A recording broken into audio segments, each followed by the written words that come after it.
दोस्तों हमारे नेबरहुड में अभी काफ़ी कुछ चल रहा है। पाकिस्तान में रातों रात प्राइम मिनिस्टर बदल गया। अफ़गानिस्तान का हम सबको पता है कैसी हालत है।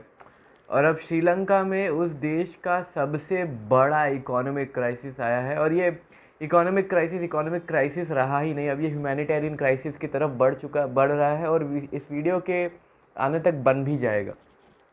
श्रीलंका का क्राइसिस इतना ज़्यादा इतना ज़्यादा बुरा हो चुका है कि उस देश के प्राइम मिनिस्टर को इमरजेंसी लगाना पड़ा इस क्राइसिस को अवॉइड करने के लिए, लेकिन वो इमरजेंसी भी काम नहीं किया। 13-13 घंटे बिजली नहीं रह रही उस देश में और पूरा का पूरा देश प्रोटेस्ट पे निकला हुआ है। अब इस क्राइसिस के काफ़ी कारण हैं, काफ़ी ज़्यादा कारण है। ये एक मल्टी फेसेटेड क्राइसिस है। देश का एक्सपेंडिचर ठीक से मैनेज नहीं करना, अंधाधुंध टैक्स कट्स, पैंडमिक की वजह से उस देश का टूरिज़्म सेक्टर ठप हो गया था और टूरिज़्म श्रीलंका का सबसे बड़ा सेक्टर है। ये कुछ रीजंस हैं उस देश के इकोनॉमिक क्राइसिस के लिए।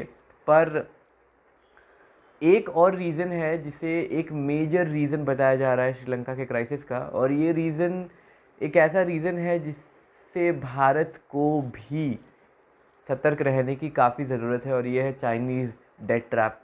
अब ये डेट ट्रैप होता क्या है, ये चाइना का ये क्या है डेट ट्रैप, इसके कॉन्सेप्ट क्या है, आज इस वीडियो में हम समझेंगे कि ये चाइनीज़ डेट ट्रैप क्या होता है, ये श्रीलंका के केस में कैसे काम कर रहा है, इसका कितना रोल है श्रीलंका के इकोनॉमिक क्राइसिस पे, और भारत को क्यों सतर्क रहना चाहिए। तो चलिए इस वीडियो को शुरू करते हैं। मेरा नाम है ईशान फौजदार और आप देख रहे हैं द अप फ्रंट।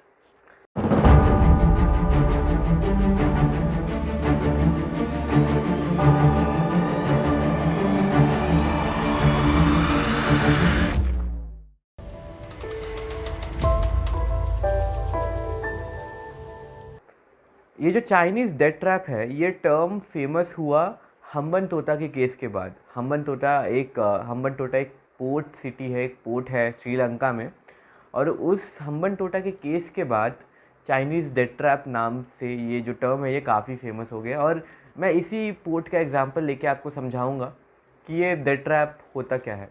काफ़ी काफ़ी सिंपल सा है, काफ़ी सीधा सीधा सा कॉन्सेप्ट है, लेकिन काफ़ी ख़तरनाक कॉन्सेप्ट है। यह कहानी ऐसी है, श्रीलंका को हम्बनटोटा में एक पोर्ट बनाना था, एक पोर्ट डिज़ाइन करना था, लेकिन श्रीलंका के पास उतने पैसे थे नहीं। तो चाइना सामने आया और चाइना ने कहा श्रीलंका को कि मैं तुम्हारी हेल्प करूंगा। और चाइना के एक चाइनीज़ बैंक ने हम्बनटोटा का पूरा पोर्ट फाइनेंस किया, उसे पूरे का पूरा बनवाया। ये फाइनेंस किस फॉर्म में आया, ये पैसा किस फॉर्म में आया, लोन के फॉर्म में। तो चाइना ने श्रीलंका को एक पर्टिकुलर पैसा लोन पे दिया, और इस लोन के मदद से पूरा का पूरा हम्बनटोटा का पोर्ट बना। अब ये हुआ कि पोर्ट तो बन गया, पर जो श्रीलंका है वो चाइना के डेट में आ गया, यानी चाइना का कर्जदार हो गया, क्योंकि श्रीलंका ने चाइना से लोन दिया है और वो लोन एक पर्टिकुलर इंटरेस्ट पे आया है, और ये इंटरेस्ट रेट्स कम नहीं होते, ये इंटरेस्ट रेट्स हाई होते हैं। और श्रीलंका को अब ये पैसा वापस करना है इंटरेस्ट के साथ। तो श्रीलंका जो है, चाइना जो है पावर के मामले में अब ऊपर है, श्रीलंका जो है वो नीचे है। एक पॉइंट के बाद ये हुआ कि श्रीलंका के पास उतने पैसे ही नहीं थे कि वो चाइना को वो पैसा वापस कर सके, लोन वापस कर सके। तो फिर कहानी ये हुई कि चाइना वापस आया और कहा कि अगर तुम्हारे पास पैसे नहीं हैं तो फिर तुम मुझे ये पोर्ट दे दो और मैं तुम्हारा ये लोन जो है वो माफ़ कर दूंगा। अब क्या होना था, श्रीलंका के पास ज़्यादा ऑप्शंस भी नहीं थे। तो ये जो हम्बनटोटा का पोर्ट था, ये एक 99 ईयर के लीज पे इसके 80% शेयर चाइना को मिल गए। चाइना को मिल नहीं गए, श्रीलंका को चाइना को देना पड़ा, क्योंकि श्रीलंका एक पावरलेस पोजीशन में था, चाइना एक पावरफुल पोजीशन में था। आपको ये पता होगा, आपको ये जानकर हैरानी नहीं होगी कि अगर आप किसी से लोन लेते हैं, अगर आप किसी को पैसा ओ करते हैं, तो जिसे आप ओ करते हैं वो एक पावरफुल पोजीशन पे है और आप एक पावरलेस पोजीशन पे हैं। ये जो पावर डायनामिक्स बनता है, इसके वजह से ये होता है कि जो पावरफुल है वो आपके साथ कुछ भी कर सकता है, क्योंकि आप उसे ओ करते हैं। और बिल्कुल यही चाइना ने किया श्रीलंका के साथ। हम्बनटोटा का पोर्ट चाइना श्रीलंका का हो गया। और ये काफ़ी सिनिकल और काफ़ी डेंजरस आइडिया है अगर आप इसको सोचेंगे, क्योंकि एक देश को अपनी सॉवरेन टेरिटरी एक फॉरेन देश को देनी पड़ रही है क्योंकि वो उस देश के डेट में है। जॉन एडम्स नाम के एक थिंकर ने कहा था कि there are two ways to enslave a country, one by a sword and the other by debt. और ये जो दूसरा टर्म है, दूसरा डेट वाला पार्ट है, इसे चाइना काफ़ी ज़ोर शोर से यूज़ कर रहा है।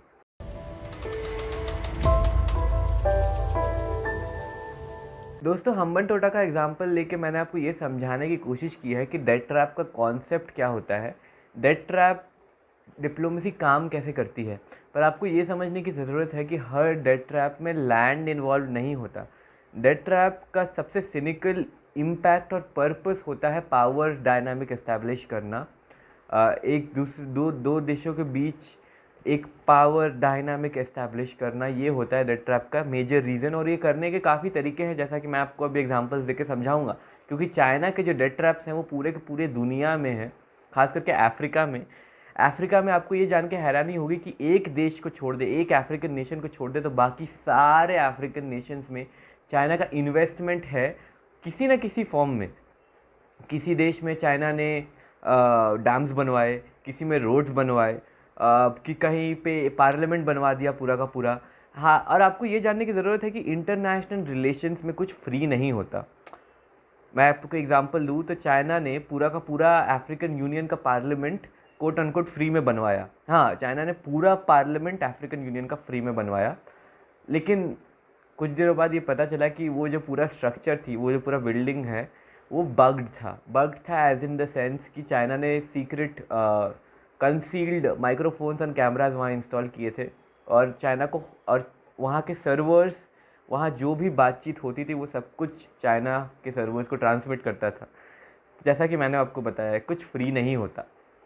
और अफ्रीका के केस में सबसे ज़्यादा अफ्रीका साल दर साल चाइना का इन्वेस्टमेंट अफ्रीका में बढ़ता गया है, जैसा कि आपको ग्राफ में दिख रहा होगा। और इसके काफ़ी कारण हैं, कई कारण हैं। मार्केट एक कारण है, हेजमनी एक कारण है। अगर आप चाहते हैं कि मैं इस पर एक वीडियो बनाऊं तो ज़रूर हमें कमेंट सेक्शन में बताइए और मैं ज़रूर इस पर वीडियो बनाऊंगा। पर एक और एग्जांपल अगर मैं आपको बताऊं तो एक साउथ एशिया का छोटा सा देश है लाओस। और जैसे श्रीलंका को अपना हम्बनटोटा का पोर्ट देना पड़ा, लाओस को अपने पावर ग्रिड का, नेशनल पावर ग्रिड का एक पार्ट देना पड़ा, क्योंकि again the same story, Laos ने लोन लिया था पर वो पे नहीं कर पाया लोन चाइना को। तो ये होती है डेट ट्रैप डिप्लोमेसी। पर और आपको एक और चीज़ समझने की ज़रूरत ये है कि सब कुछ चाइना जो कर रहा है सब कुछ बुरा नहीं है। आप अफ्रीका के लोसोतो का एग्जांपल लें तो लोसोतो में चाइना ने एक रोड बनवाई, एक कच्ची सड़क को ऐसे से ऐसा बना दिया और वहाँ के लोगों को काफ़ी बेनिफिट्स मिले इसके वजह से। तो सब कुछ बुरा नहीं कर रहा चाइना, ये एक मिक्स्ड बैग है बुरा और अच्छे का। सब कुछ बुरा या सब कुछ अच्छा कहीं नहीं होता, इंटरनेशनल रिलेशंस में भी नहीं होता। तो आपको इस माइंडसेट से सोचने की ज़रूरत है, एक कॉन्टिन्यूम अप्रोच रखने की ज़रूरत है, एक डाइकोटोमस अप्रोच नहीं।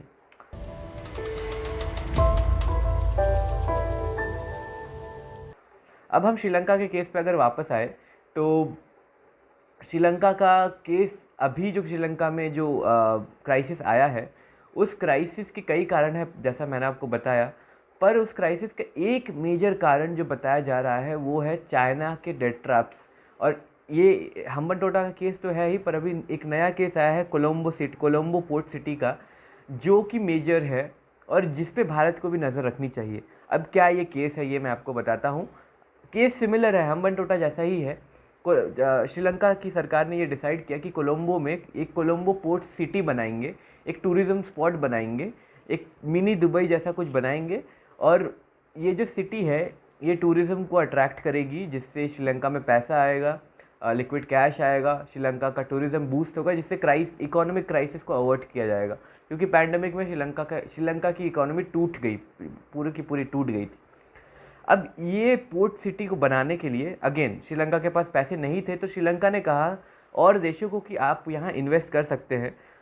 और चाइना क्या करता है कि China 1.4 billion dollars already invest कर चुका होता है।